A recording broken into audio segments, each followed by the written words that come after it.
What's up? Welcome back to another episode of A Day in the Life of SWA.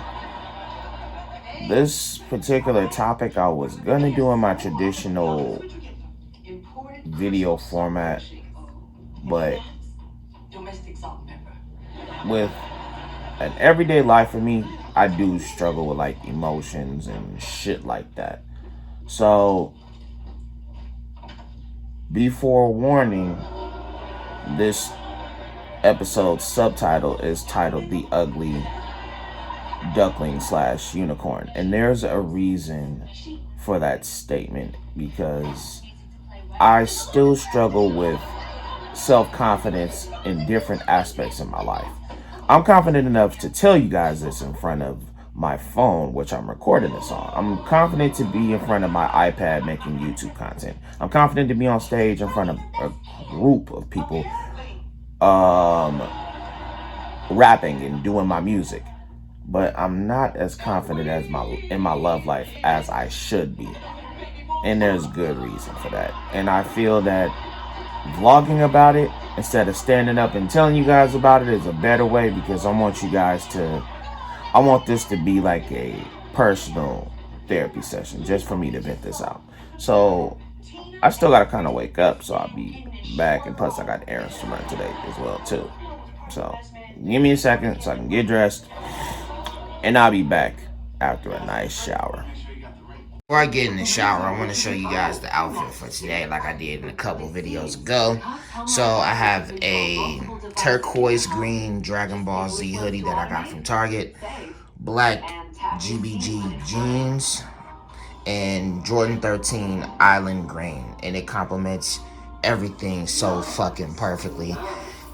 I come from a generation that we like to match our clothes, and if I had a hat with that same color, I'd be wearing the hat, but I think I got a black hat. Well, I do got a black hat, ain't no think.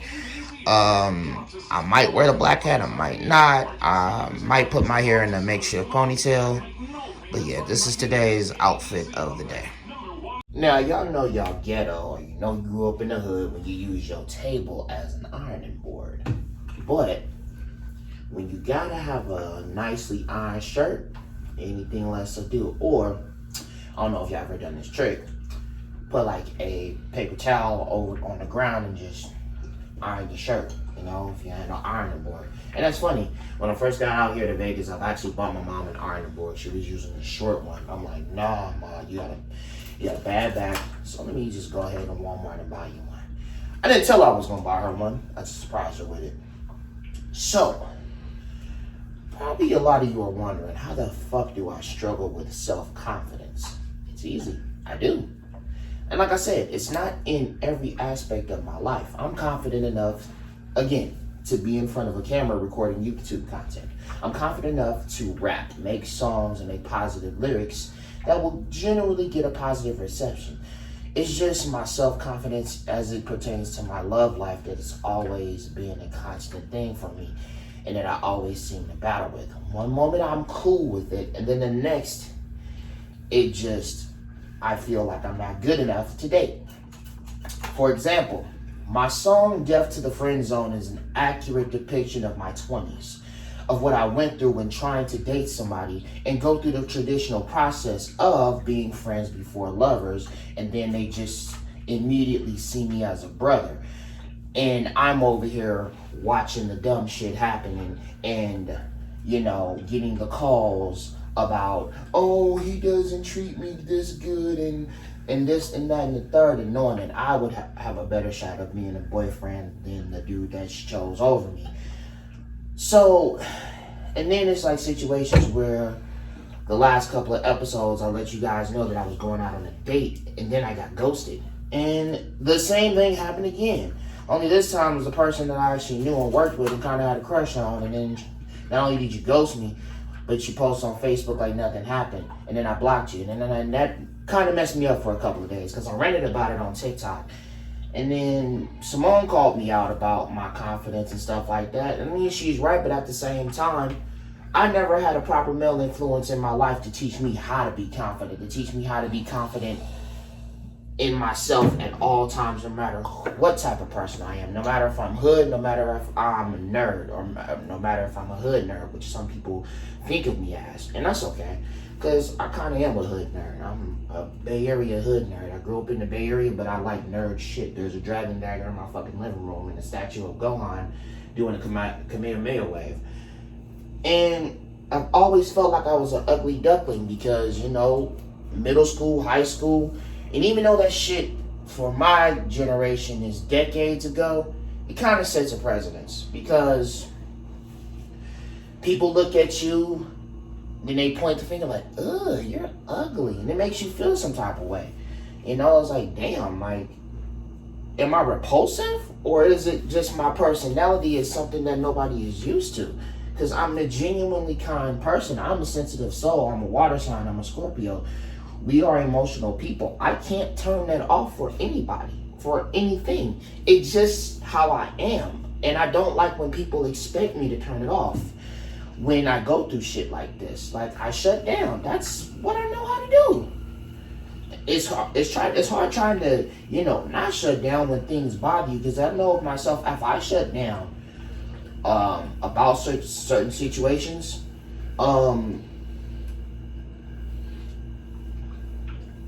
shit, I lost my train of thought. But let me get it back.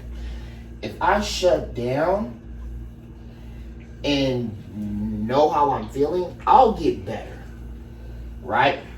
Because I think that's sometimes we as humans, we react to situations differently. Like, I honestly didn't even want a day during this pandemic, but I went against the grain and did that, and tried to do that, and then the end results are stupid. And I'm like, you know what? I show it with my first mind, But if I didn't shut down, I'd be holding it in, and then I would explode. And I've done that in the past. So, yeah, that's part one of it.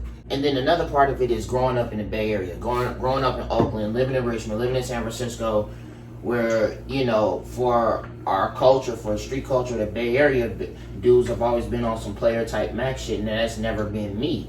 Like, I've always been what people deem as a sweetheart and kind and a gentleman. So, and it sucks, it's like when you run across women that ain't used to that, they just, play you and make it seem like you weak, and then make it seem like you a punk, and make it seem like you don't know, you not hard enough. Like, I remember there was a whole fucking, middle school and high school, you gotta be hard, you gotta show you ain't no bitch. I'm like, but I'm not no bitch. Like, I just carry myself differently. I have emotions and I recognize them, and I don't, hold them in, or, and it's like, I don't like being told to compartmentalize how I'm feeling, because if I'm feeling this how I'm feeling, then that's how I'm feeling, if that makes any sense to y'all. And then it's like, Simone called me a unicorn. Like, and I know certain people, when they hear the word unicorn, they probably think of something else, but she says that as like, I'm a walking anomaly. I'm a guy that has my shit on straight. I have a degree. I'm talented.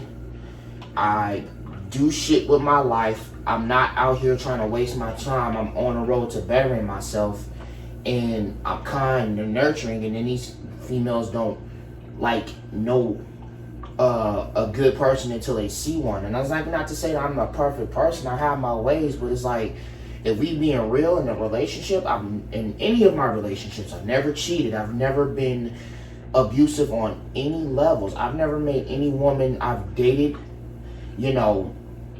feel like she wasn't wanted and stuff like that. And I've been in fucking relationships where I felt like I wasn't wanted, where I felt like, my time was wasted and shit like that. So a lot of this shit that I've gone through, it hurts like a ton of bricks, and I gotta get over it. But at the same time, it's like, that's why I struggle with my self-confidence in dating aspect, because I feel like I'm still that little kid that all the girls still call ugly, even though I know I'm not physically ugly. I know I can dress, I know I can do X, Y, and Z, blah, blah, blah, but it's still something that I feel like,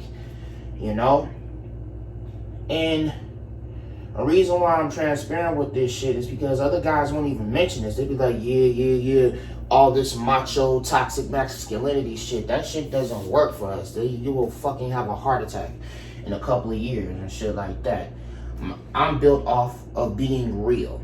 Not in the sense of hood shit, but in the sense of life shit. This is what I believe every man goes through, even in his fucking adulthood. I'm almost 34 years old, you know, and I'm not a normal 30-something-year-old guy. I'm not a normal guy that's in his mid fucking 30s. I'm still like a big ass kid, a responsible big ass kid, you know, and it's like, women don't gravitate to guys who are nerds. And I was like, I call bullshit because I'm in a whole group of black nerds and, you know, some of them are married. And I'm like, how did y'all get that cheat code?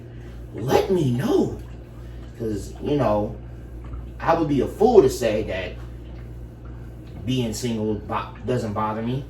Because it does. Because it's shit that I'm going through. Or have to go through, you know? And I know that Simone's dad, Pops, is adopting me, but I'm grown. And I hate to say this to be cocky, but I feel like there's no shit that nobody else can teach me that I haven't learned on my own. Anyway, I've had to become a man on my own. No father, barely any male influences. And the male influences that I had, and I forgot to mention this in the season 4 finale of Storytime, my great auntie ran away. I have an older cousin. And her first husband was originally from North Carolina. He used to work at what is now called the Tesla plant in Fremont. And he tried to embed some, you know, male guidance in me, but great auntie's a bitch. She blocked it. And then she was dating somebody who was an electrician. He used to take me on jobs with him and shit. I used to be under houses at 13, 14, helping him fix wires and insulate housings and shit. He would break me off like $25, $30 at the time. She would take my money from me and then ran him away. So when I tell you I've had to become a man on my own, I've had to become a man on my own. That's no cap. That's no bullshit. And it's funny, I got uncles in my family. None of them were positive influences, with the minor exception of my Uncle James. And I barely get to see him. And fun fact, me and my Uncle James share the same birthday. So when November 1st hits, I have to call him. And it's not to diss my Uncle James. They've tried, but when you have people that want to push other people away from you and make it seem like nobody gives a fuck about you, it sets a greater fucking precedence. So a lot of this shit with my confidence has had to do with how I was raised. And I know I'm not in those places anymore and I'm growing up, but that's something I still have to work on, and it's not an overnight fix. I don't like when people think that everything is an overnight fix. Like, you could get confidence overnight. You could get riches overnight. Shit takes time. Let me tell you something. If it took me 4 months to lose 34 pounds, 35, because I'm 229 as of recording this video, it's going to take me maybe years to get some confidence about myself and keep that confidence right where I need it to be. And that's real shit. So here's what I've done with my hair. I basically call this a makeshift ponytail, makeshift swa, the shikumaru. This hairstyle does not have a name for it. I just call it the swa because that's what it is. It's like, this is what I do when my hair gets a certain length.